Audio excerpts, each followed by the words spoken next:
H2O podcast. This is a free download from BBC Radio Solent. The podcast terms and conditions are on the BBC Radio Solent website, along with details of our other podcasts. The H2O Show On BBC Radio Solent. Well, good afternoon. I'm Robin Knox-Johnston. This week the programme is being recorded at Portland Bill Lighthouse. We hear from Chesil Sailability, look ahead to Bart Smash 2 and chat with Peter Allam. Here we are, Shelley, in Portland Bill, looking at a big lighthouse. We've been past this a few times. We have. I've never been on the land here. I've driven past it, raced past it on boats out there on the water. So to actually stand up here, and for us in the powerboat racing, this is like a real mark of achievement. You're sort of, it's sort of a really big turning point. This is where all the safety teams are. They tick you off, next stop Torquay. So yeah, it's fantastic to be in here, and a beautiful new visitor centre. I love it. Well, it is very smart, isn't it? And of course, this lighthouse as well.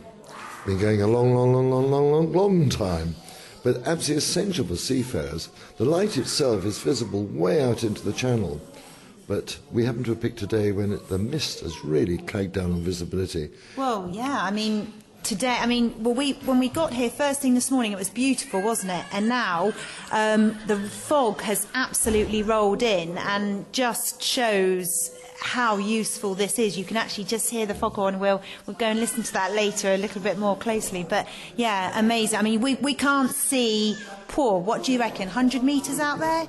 I reckon we can't see more than 100 metres. I think it's a bit less than that. Imagine coming in here on a sailing boat, and all you've got is a compass, a chronometer, but you can't use that because you can't take sights.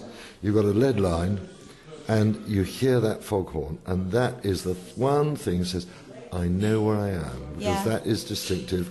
Now I can crawl my way past this danger. Before we had AIS and GPS and all the modern aids, that was all the seamen had. Yeah, it is. It's when I think it's fun. It's like someone's actually brought the fog in for us to see and feel it today. Stood here now, it's very eerie, and we're on the land, we're safe. If you're out there, you can just imagine how frightening it actually is. We've both been at sea in the fog, and when it comes down, it's really quite frightening and very eerie. It certainly is. Well, let's learn a little bit more about the place, and with us is Nigel Hopkins. Now, Nigel, we're standing in rather a smart visitor centre. What's the history to this? Well, the history of the visitor centre, it's been closed for just over a year. And this building is actually owned now by the Crown. And Trinity House have rented this building back from the Crown. And they decided that they would rejuvenate the whole place. So what they did is they got their charitable side to put the money in to actually rejuvenate the whole place. We've got this wonderful exhibition here and stuff. When they did that, they actually put it out to tender, and my wife and I tendered for it. And with our histories, they seem to marry up great. And we now manage the place for Trinity House. So you live locally, so this is an easy place for you to come to. It is, yeah, I just live on the bill. On the bill.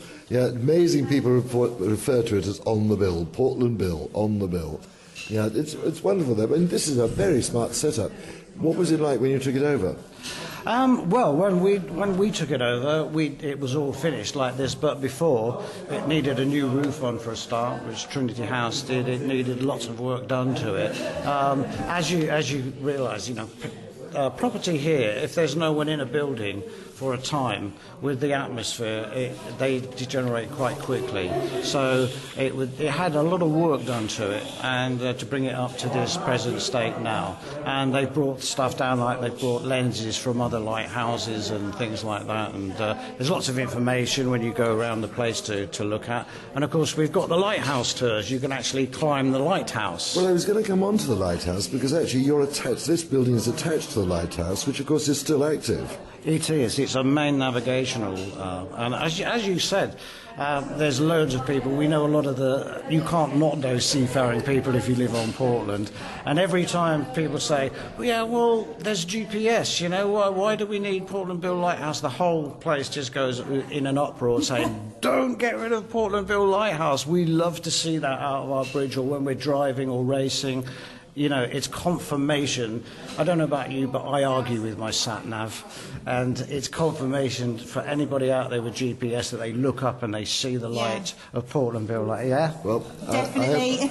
I have to tell you, I brought a boat back from France the other day, and GPS was not tying up with a chart, and it was the sound of the boys' whistles and the soundings that enabled me to get in safely. So let's keep the Bill Lighthouse. Absolutely. It's the same when I show people the lens upstairs, which is 3.5 ton of lens floating on 3/4 of a ton of mercury, which is all enclosed. But when they look at the actual marvel of the technology all those years ago that these guys put together, and they actually hauled it up the side of the lighthouse and assembled it up there, and people see the magnificence of the lens, and I don't think there's one party we take up that we don't get 3 or 4 wow. So you get a guided tour, so you actually walk up, and we take about 15 to 18 at the most people up the lighthouse, and we probably do about 10, 12 tours a day. So, but the thing is that now you get a great experience because you actually walk up with a guide who knows about the old compressors downstairs, knows about the old foghorn and, the battery flats and how it goes into auxiliary power. And then, of course, you've got the lens to talk about when you get up there. Nigel, that sounds absolutely amazing. We're going to go and have a look at that. But first, billed as the world's biggest sailing event, Bart's Bash saw thousands of people take to the water last September in a celebration of the life of Olympian Andrew Simpson. Earlier, we caught up with Tim Addington, the event manager. Now, Tim, you were very much involved in the organisation of last year's biggest regatta, Bart's Bash. When did you actually start planning that? I think we started planning around November. Must have been, effectively 14, 15 months ago now. It was an idea floated by journalist Andy Rice, and then Tony Bishop, who works up at Queen Mary Sailing Club, picked it up. And it was literally just a conversation, do you think this would work? And we came to the idea, it probably would work. And we kind of looked at how we were going to do it. And our aim was for 50 clubs and 2,000 people.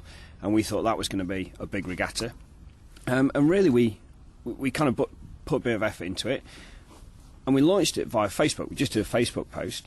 And then a couple of weeks later, we opened event sign-up, or the venue sign-up. And I think we had 46 clubs signing up in the first 24 hours. And I think it was over 100 in the first week. And this idea of a little regatta for 50 clubs kind of went out the window. And then it just kept on going. We had some fantastic support off the media, and we had all the stars. We had Ben Ainsley, we had Jimmy Spittle, Ian Percy. All these guys came together and did messages of support, and it just grew and grew. And a number of times we had meetings, and we sort of like, we need to go to the next step. We need to create a bigger website. We need to have a proper results system. And we just kept on taking steps. And by the end of it, when we actually ran the event, I think we had 750 clubs signed up across, I think it was 60 countries, and it was amazing. It was so run by the volunteers at the clubs. The clubs had the enthusiasm, the energy, and they took it forwards for us, really. Because the whole point of Bart's Bash was it isn't a single regatta taking place in one location, is it? I mean, in a way it's unique, because this is something that's taking place worldwide, and it's all happening within the same time period. It's very much like a number of different sports. There are individual sports clubs run their own events. Sailing traditionally does racing on a Sunday, and there's hundreds of clubs across the country and across the world. And we were looking at this idea of how do we bring all those people together, and how do we combine it into one big event. It did go global, and we relied on the clubs, on the volunteers. And we've got a fantastic amount of sailors, but we reckon we had over 7,500 volunteers involved at the clubs on the ground running the events for us, which is a fantastic figure. Can we just recap what Bart's Bash is about? Because it was obviously in honour of a very, very important person. Yeah, so it was Andrew Simpson. Unfortunately, he was tragically killed in a training accident for the America's Cup. And coming out of that, Andrew his core values were introducing new people to the sport, supporting the youngsters as they came through it, and giving them using sailing to influence their lives and give them the fantastic benefits that it can bring to people. And Ben Ainsley, Ian Percy, and a few of the family members set up the Andrew Simpson Sailing Foundation. And the Andrew Simpson Sailing Foundation it uses sailing in the UK across the world to help youngsters get on the water and experience the benefits that it brings for them, really. Perhaps people don't realise, but Ian Percy, Ben and Andrew were a very powerful triumvirate when it came to British sailing. Yes. I mean, yeah. those three together, not only were they extremely close friends, but they together were more or less unbeatable as a little group. Yeah, they were fantastic, and obviously it just shows where you've now got Ben running BAR, you've got Ian running Artemis, and they were very, very talented sailors. They had a lot of drive, and I know it was a big impact on what they did when Andrew was involved in the accident out in America. No, I think one of the most impressive things about Bart Splash last year was the way that it was taken up so quickly internationally. I mean, all these other countries, we interviewed 3 or 4 clubs on our programme scattered around the world as far as New Zealand, were all getting involved in this. I mean, how on earth did that happen? Bart was a Brit, and yet internationally they just seemed to grab this idea and run with it. Yeah, it was amazing, and when people signed up for the event, we invited them to send various comments in, and I think the majority of that came down to Bart's personality. He was so interested in sailing, and he was so interested in the benefits that it brought. There are some very dedicated Olympic sailors, and Bart was obviously very dedicated, but he used to spend the time, he used to go around and talk to the other competitors. He used to be, if people had an issue in the British sailing team, they used to go to Bart, and he was such a friendly, charismatic person that I think it was down to that. Everyone thought, well, actually, this is a fantastic way to honour what he did, and highlight the sport of sailing, show the benefits it can bring, and potentially get a whole load more people involved. I know there were the TP52s, big racing yachts. They were doing an event. There were your Clippers. There were the boats out in New Zealand, Wakatiri Boating Club, one of the biggest events. And it was just this sailing environment, and everyone got well behind it. Were there any lessons learnt last year? Anything that we learnt on the day that you thought, whoops, can't do that one again? There may have been a few. There was the interesting one. We had the results, and we were going to go with the results, and they all came out eventually. It just took us a little bit longer than we thought. As always. As always, yeah. So, and it was down to the size of it. As I say, we're anticipating 2,000 people sailing. We ended up with over 30,000 people sailing. I think it was 16,000 boats taking part. So the scale of that was huge. It was mind blowing. And one of the figures, I think it was 1,300 different types of boat. So it was everything from the 70-foot ocean-going racing yachts to little optimists that kids sail into, one-off homemade boats. And we got them all in the same race. And we had Olympians sailing people who'd never sailed before. We had club racers sailing against people in America, New Zealand, the UK, across the world. And it was fantastic to see it all come together. Now, it's going to happen again. It's going to happen in 2015. What are the dates for 2015? So the date's 20th September. So again, it's a Sunday. It's a 24-hour period in your home country, wherever that might be. So last year it was a 24-hour period, so people had to fit in. This year we've gone a little bit wider, so it's just a 24-hour period in that country. So people can go to, or clubs and venues can go to Bart Splash, click on register my venue, you sign your venue up, and then all the information will come out to people. And as we release the racing instructions, the sailing instructions, all the information will be there, some information on how people can fundraise, information on how people can get involved. And then when we launch individual sign-up, that's probably going to be sometime around the middle of June. Then people can start signing up and getting involved, really. But interest so far this year, looking good? Yeah, looking very good. I think we've got 26 different countries have signed up, which is fantastic again. And I think it's about 165 clubs that have already or venues that have already put themselves down. So it's not just sailing clubs. We had commercial water sports centres who used it as a fun day where their members and the people who have learnt to sail with them can come together. We had yacht clubs, we had dinghy clubs, we had all sorts. So anyone who goes sailing, you can get involved in this event. Doing it myself last year, it was enormous fun, and it's for an extremely good cause. Well, Robin, we've actually got the results here from the 2014 Bart Splash, so maybe Tim can talk us through some of them. I must notice that you're not actually on here because my papers don't go that far down. Where did you come? I've no idea, Shelley. Right, okay. Well, we'll put it this way. Ben Ainsley came 1,374th. Tell us about Hans Woolen. He obviously won overall. Yeah, he's an ex-Olympian from Sweden, I believe. He was sailing an M32 catamaran, which is one of the new generation of catamarans. It's a foiling boat, so when you see the new America's Cup boats, it lifts out the water, very high speed. Obviously, he's got the skills to go with it. He came first overall and did absolutely fantastically well. Tell us about more of them. You've got Jimmy Spitzel. So he came 3,289th in his Melges E-Scow in America. But then in the afternoon, he jumped into an Optimist, which is a youth training dinghy. He went sailing with all the kids, and he came, 9,616th. So it was a whole... The atmosphere, it wasn't about the winning. It was always wind dependent and that sort of stuff. So people just enjoyed the sailing. Well, it's a wonderful international event, bringing an awful lot of people together, and of course, for a great cause. H2O on BBC Radio Solent. And there's a link to the Bart Spash website on our programme page for today. Go to bbc.co.uk/Solent. The H2O Show With Sir Robin Knox-Johnston. on BBC Radio Solent. I'm Robin Knox-Johnston. And I'm Shelley, Jory-Leigh, and we're at Portland Bill Lighthouse, and our tour guide is Adrian Jones. Just squeeze in as best you can. Well, good afternoon, everybody. Welcome to Portland Bill Lighthouse. Well, at least the bottom of it, anyway. There were three lighthouses on Portland. Two are now have been made redundant, and this is a fully functioning, albeit fully automated lighthouse, which replaced the other two. Further up the hill, there's the remains of a lighthouse which is privately owned now, and that's used as holiday cottages and things like that. It's still got the bell, which is apparently a very nice place to stay. I'm not trying to sell it, I don't get paid for saying that, but there you go. And on your way in, you probably saw another tower on the left-hand side, the white one. That's actually the lower lighthouse. You might ask yourself, why on earth would you need three lighthouses on this little island? Well, it's a difficult one to really fathom out, and there isn't really one answer.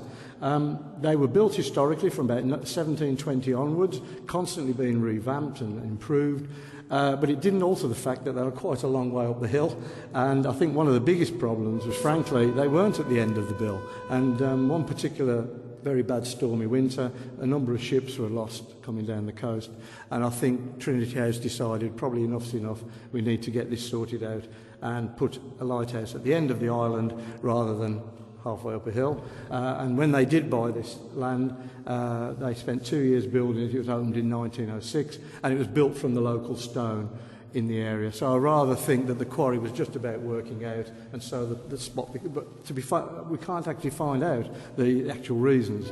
In any case, those two were decommissioned. On the wall there's a plaque from the old Lyre Lighthouse, which was brought here when this was commissioned, and it's rather nice language. It was of its time. If you read it, it's quite an interesting and flowery. Rather than we look after ships, it's actually put it in a much better form. The lighthouse is built a little bit like a cake. It's in different layers, and each layer has various functions, which we'll see as we go on up. This particular level here is the engine room, or the plant room, if you like, primarily consisting of these two large air compressors and a standby diesel generator.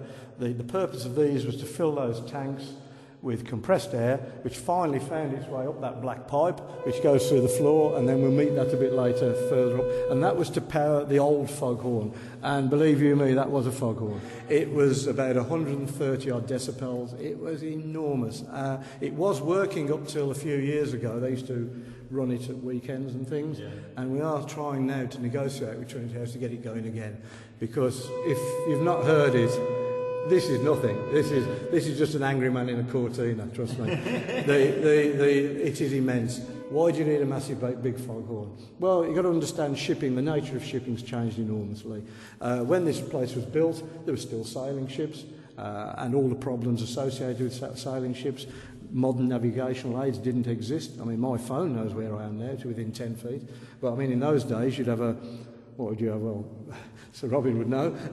A compass, a clock, a log of some description, a sextant that didn't work in the dark or where there's no cloud, and a lead line for depth, and that was it. And some charts, and from that you had to try and work out where you were. Now, old sail, well, if you could see them, that's the problem. You see, in bad weather, you got nothing, and during the day, foggy, no sun. So it was quite a performance. And also on old sailing ships, people were on deck doing stuff with they could hear things. You could hear the foghorn. Now, if you're in a large sailing ship, you need a lot of room for manoeuvring, especially the predominant wind direction is southwest, blows very hard onto Portland. So the more notice, if you like, you've got, and the more time you've got to sort your boat out. You can't sail into a wind. You've got to tack left and right or come about or whatever. You've got to do something to get off what you perceive to be a possible problem. And so the more notice you had, the better it was. This particular foghorn now only goes out 2 or 3 miles. Modern shipping doesn't sail particularly anymore in a commercial sense.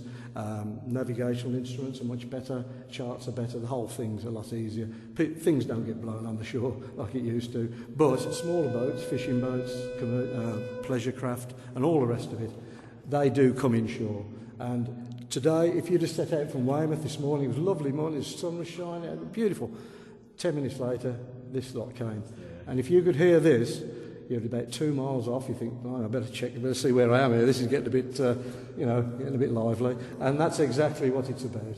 Above our heads here is the floor of a room, it's called the Red Sector Room. Its sole purpose is to shine a red light out of a fairly narrow window, which is eastwards from here, shining over an area of sea called the Shambles Bank. Now, the Shambles Bank is a raised seabed obstruction. The surrounding sea is about 25 to 30 metres, 75 to 100 feet.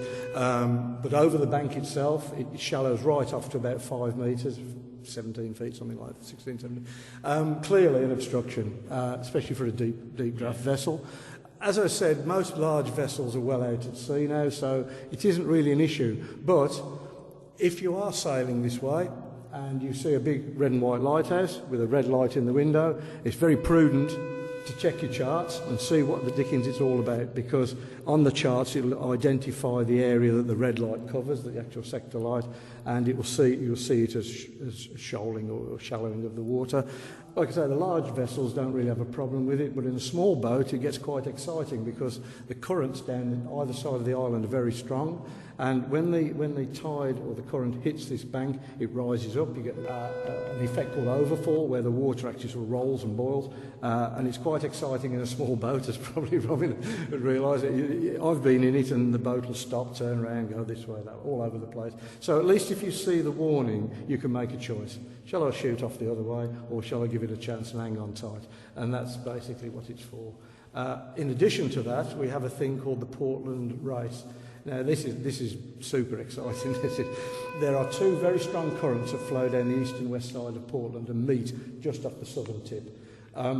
They actually don't hit head-on, but they do hit hard enough to create standing waves. Again, an overfall. It's a bit like an upside-down waterfall, if you like. It rolls over and over and over.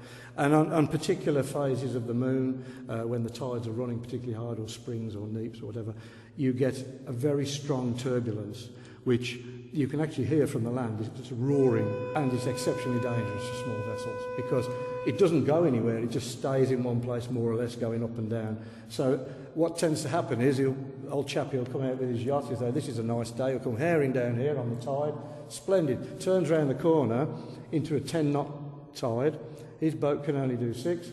So he ends up going backwards into this stuff. And we have had the helicopter and the offshore out a number of times to pull people out. Because once they're in it, you've got no power, you've got no way. Even motorboats, I've seen the tugs from the harbour go thundering down here, and they just drift off before they can actually turn into it. They go offside. And it's quite impressive. This morning, very early this morning, it was really going at it.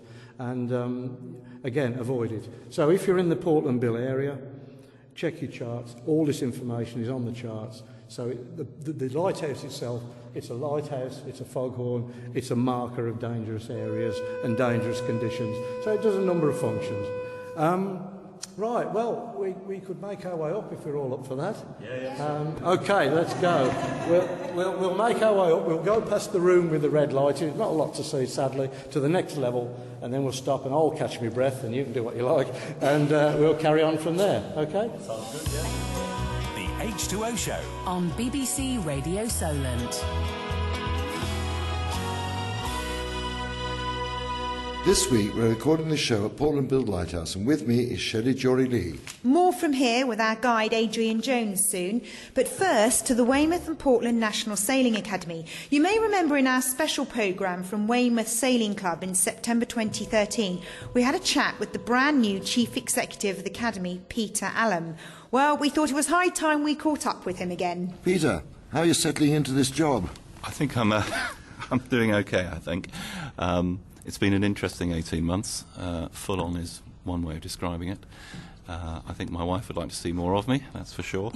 But I'm really enjoying it here. Because the great thing about the Academy here is it's a port within a port, really, isn't it? Because we've got this little breakwater around the marina here. And then further outside you've got the old naval harbour walls, which provide you actually with a large area of sheltered water for sail training.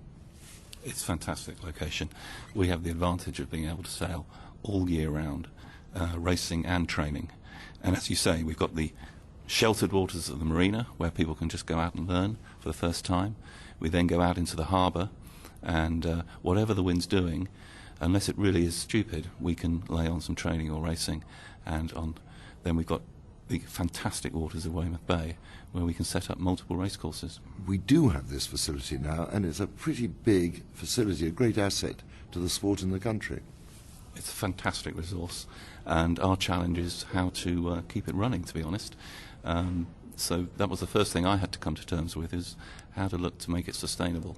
It is an undeniably fantastic resource. We have space for masses of boats, we have wide slipways, and fantastic access to the water. Well, we're sitting just inside at the moment, a rather nice room with looks like a film screen at one end, and the other way we're looking at a sort of balcony which overlooks the harbour, which isn't a bad view on a nice sunny day.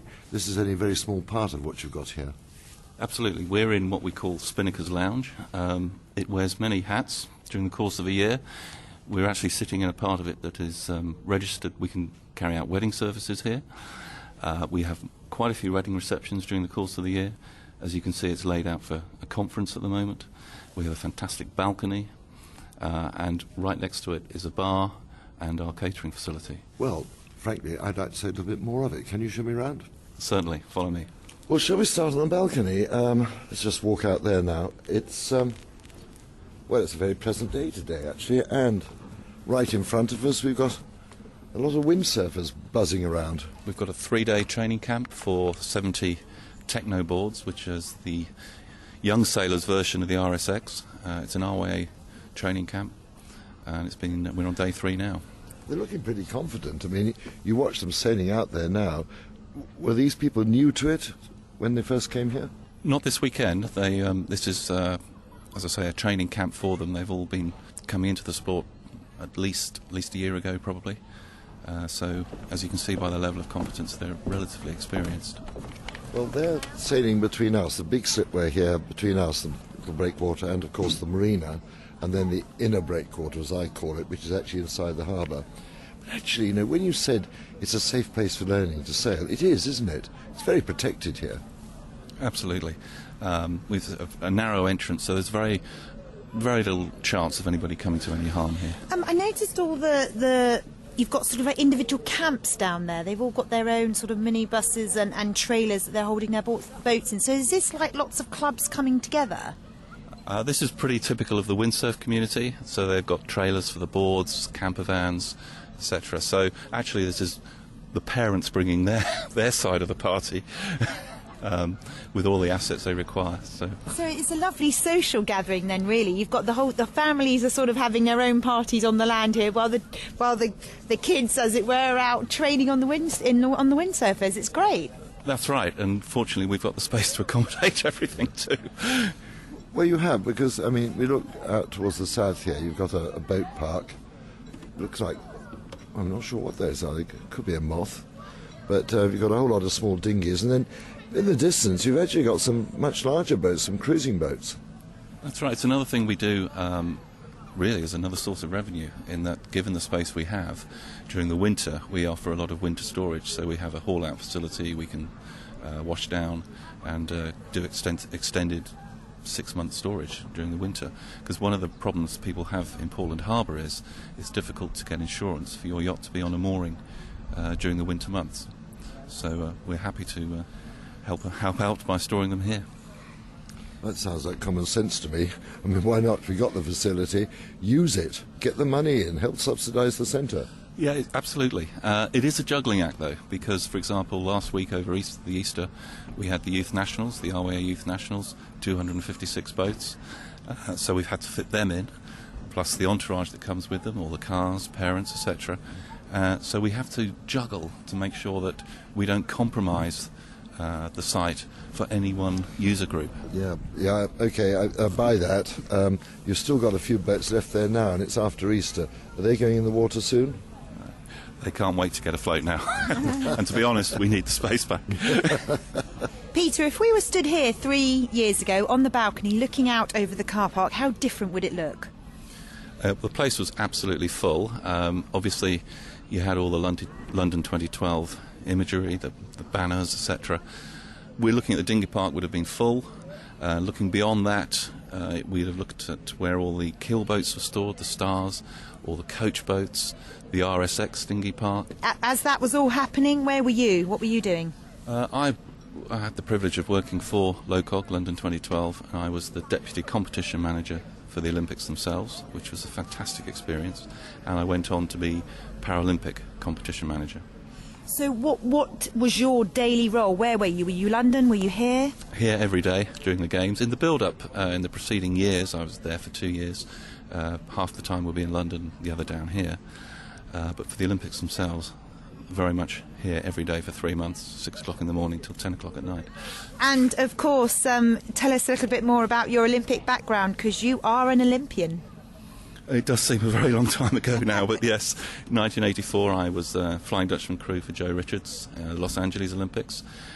We went in there favourites for the gold, but scraped away with the bronze, which in hindsight really grateful to have. To participate in the Olympics and come away with nothing would have been quite hard. I then went on in 92, crewed for Adrian Stead, again in the Flying Dutchman class in Barcelona, but we weren't so successful. And of course the class that Rodney Patterson dominated for about 8 years with 2 golds and a silver.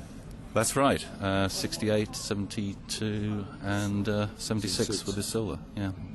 Yes, quite remarkable actually. But class really we were very good at. But, I think an awful lot of people would be very happy with the bronze medal. I guess so.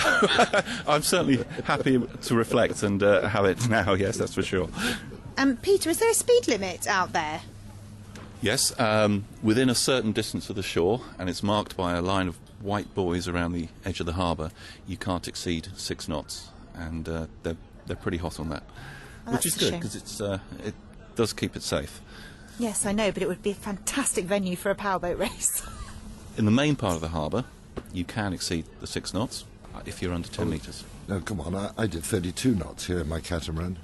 One Weymouth Speed Week.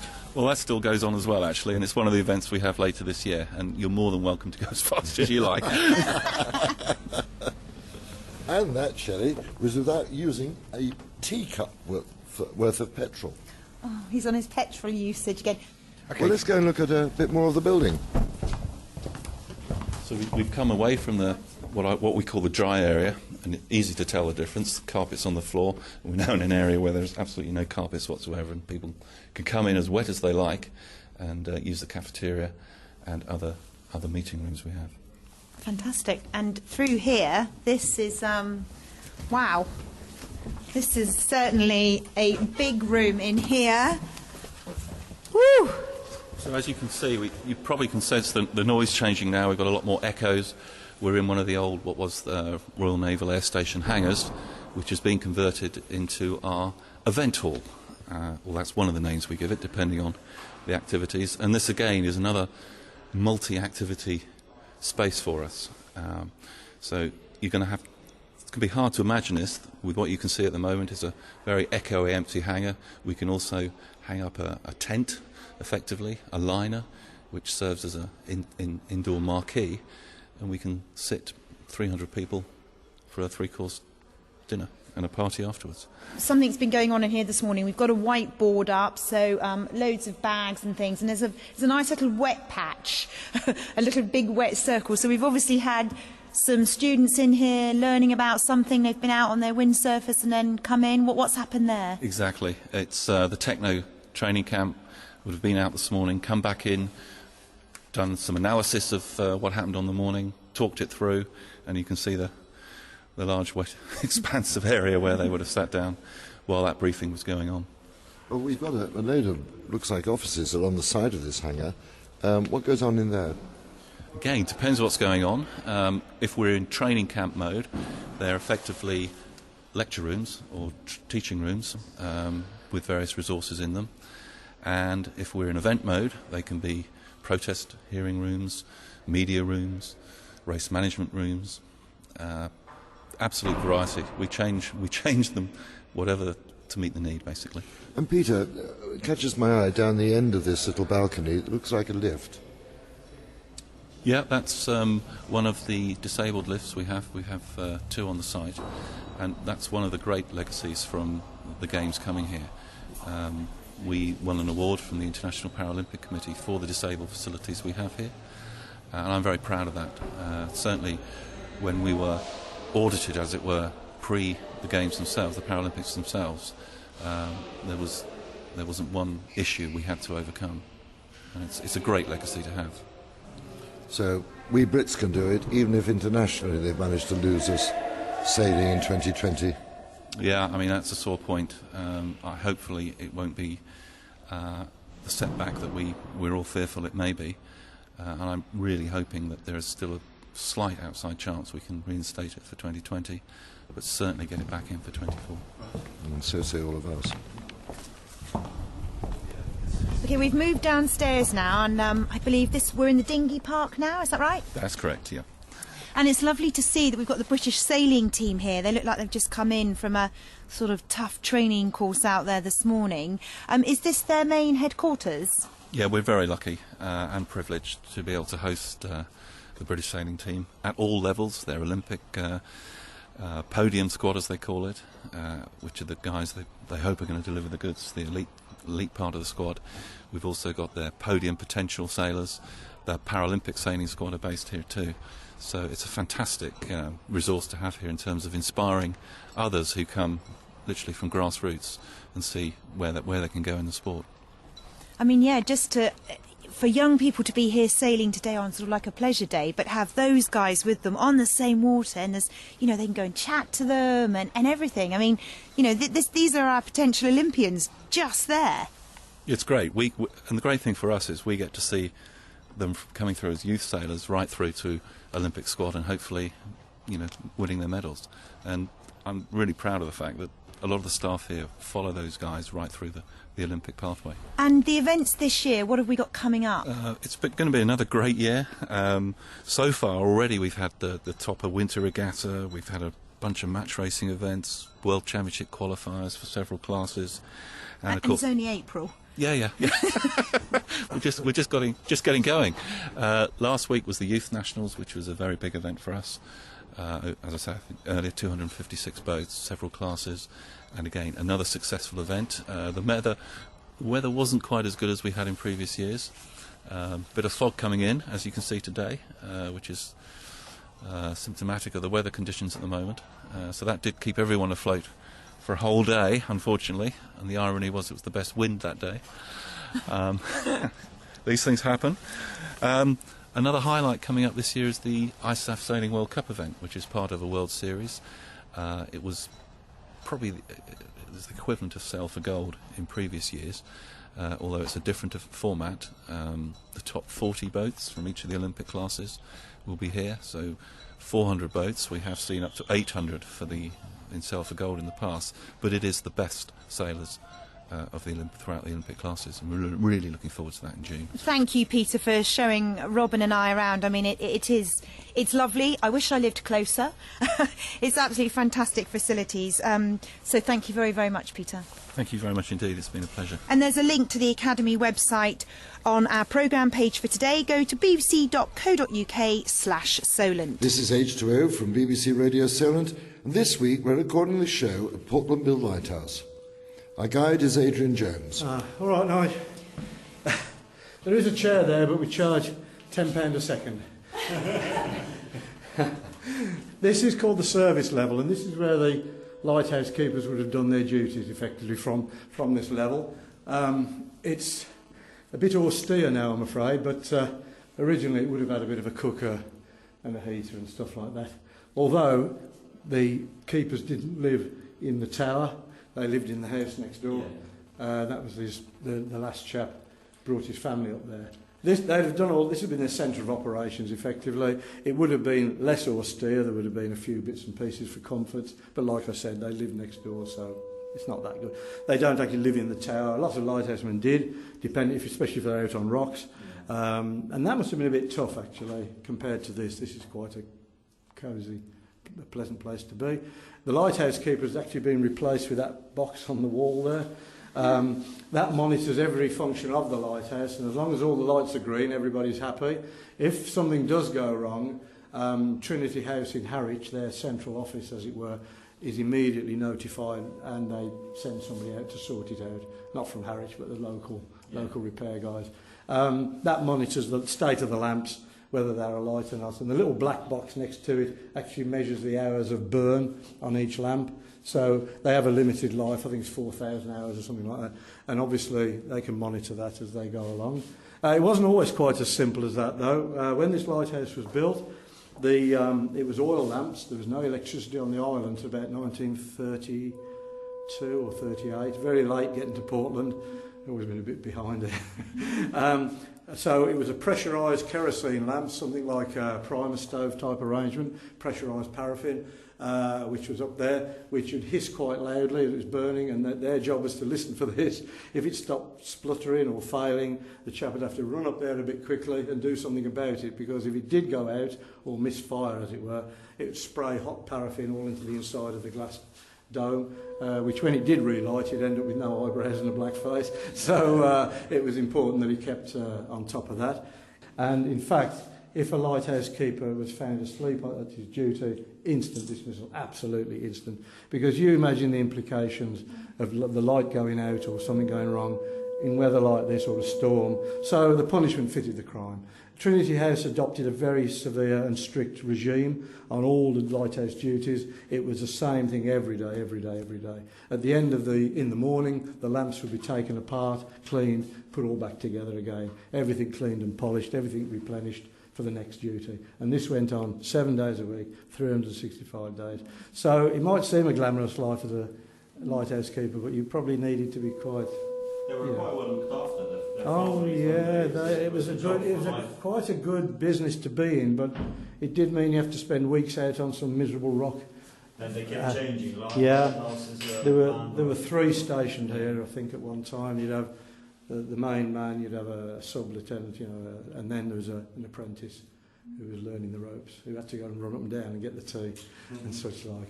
H2O on BBC Radio Solent. More from here with our guide Adrian Jones soon, but little earlier we popped into Chesil Sailability and had a chat with Marcus Frith, the Director of Sailing. So we have a variety of boats, which is important. We try to offer everybody something. So in front of us at the moment we've got the Hansa boats, and as our chairman describes them, they're our Land Rover. They're our multi-purpose boat. We can put 1 or 2 people in them. They have ballasted keels to stop them turning over, and they're just a great boat to get people in and give them an experience of sailing. A little bit further along we've got a 2.4, which is one of the Paralympic type boats, and we've got 3 of those offering the next extension for people that have learnt to sail. And then we've got a keel boat called a Hawk and a Squib, and then a couple of Challengers which are catamarans.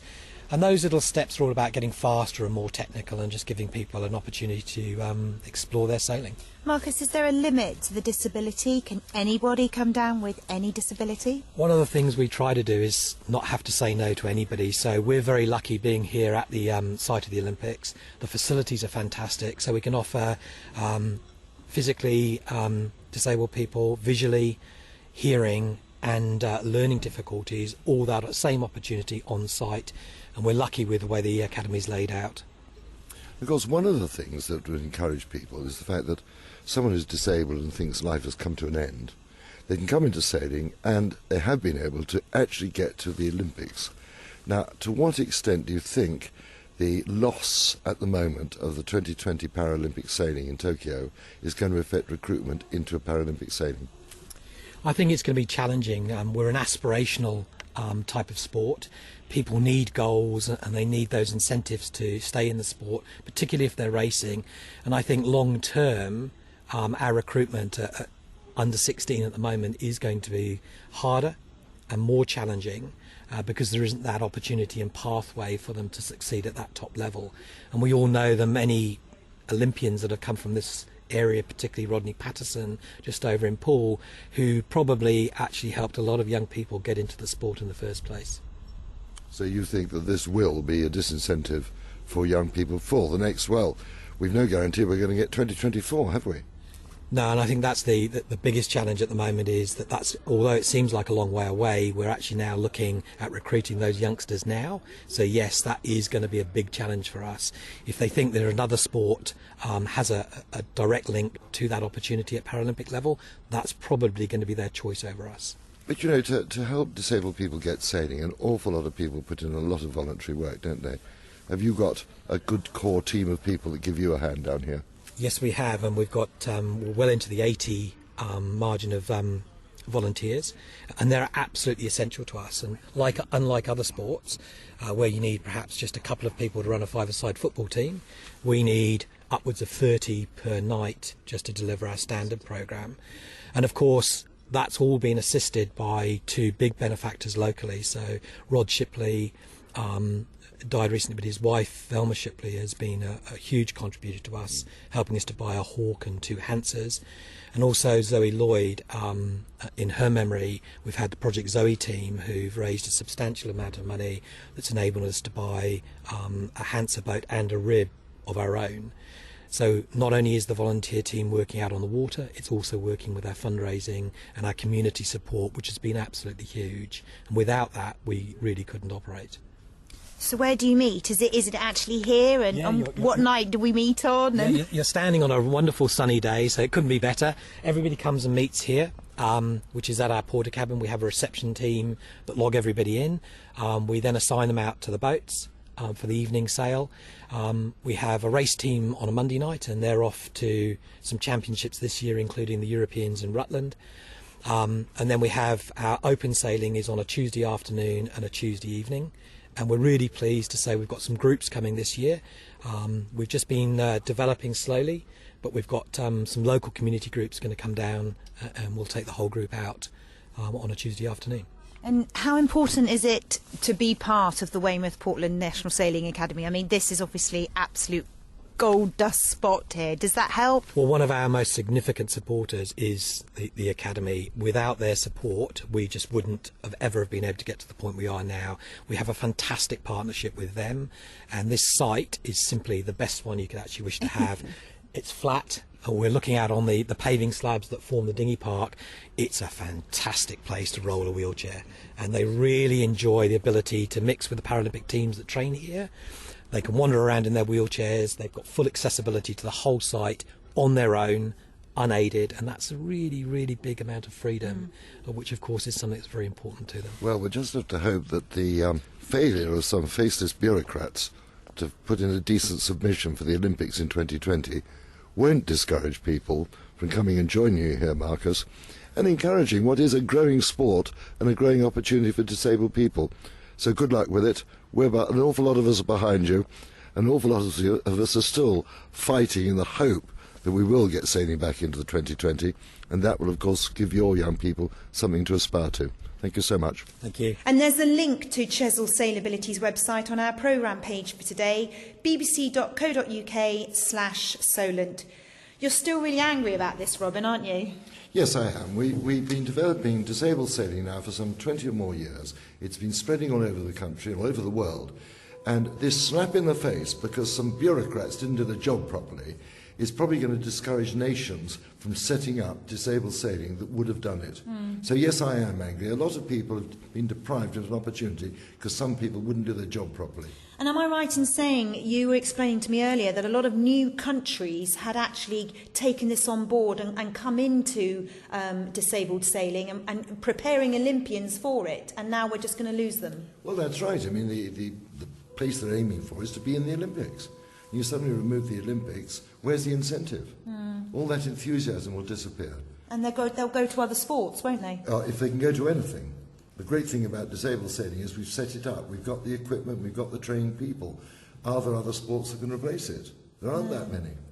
Well, Robin, we find ourselves at the top of another amazing lighthouse. I'm not sure which I like best, Needles or Portland Bill at the moment, pretty equal. But I have to say, the Needles had much smaller light bulbs. Do you remember that light bulb we had in our hands? Absolutely tiny. This is a big bulb, isn't it?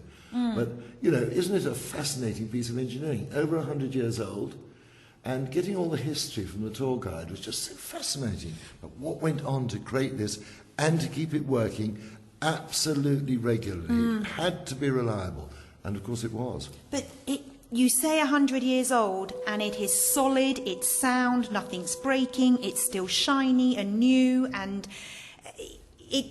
I hate to say it, but we knew how to make things in those days, didn't we? This is classical British engineering, very highest standard, and just look at it. There it is, still working well.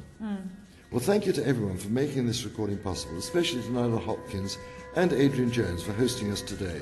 Next week we are recording in Cowes, and we'll be taking a trip out to see the new breakwater. The H2O Podcast. Thank you for downloading this week's H2O podcast from BBC Radio Solent. For more news on the water, listen online at bbc.co.uk.